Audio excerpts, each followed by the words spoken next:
ఆంధ్రప్రదేశ్ ముఖ్యమంత్రిగా చంద్రబాబు నాయుడు బాధ్యతలు స్వీకరించారు.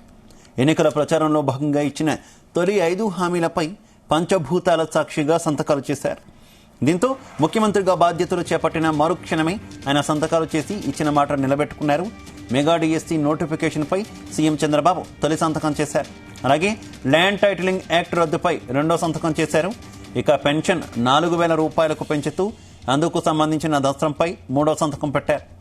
టీడీపీ హయాంలో ప్రవేశపెట్టి గత జగన్ పాలనలో ధ్వంసమైన అన్నా క్యాంటీన్ల వ్యవస్థకు సంబంధించిన పునరుద్ధరణ ఫైలుపై 4వ సంతకం చేశారు. అదేవిధంగా యువత నైపుణ్య గణనపై కూటమి నేతలు ఇచ్చిన హామీ నేపథ్యంలో ఆ ఫైల్పై సైతం సీఎం చంద్రబాబు 5వ సంతకం చేశారు.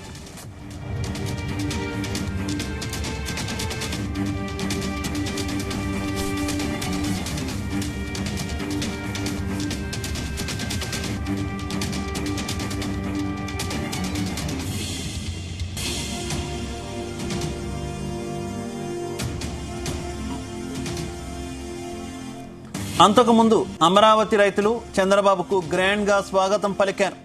దారి పొడవునా పూలు పరిచి స్వాగతం పలికారు. ఇక జై చంద్రబాబు నినాదాలతో హోరెత్తించారు.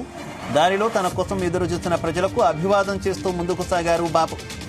ఇక చంద్రబాబు కాన్వాయ్పై పూల వర్షం కురిపించారు. 5 ఏళ్ల తర్వాత సచివాలయంలోకి చంద్రబాబు అడుగుపెట్టారు. సచివాలయ సిబ్బంది కూడా చంద్రబాబుకు గ్రాండ్ గా వెల్కమ్ చెప్పారు. చంద్రబాబుకు సెక్రటేరియట్లో సీఎస్తో పాటు ఉన్నత ఉద్యోగులు ఘన స్వాగతం పలికారు.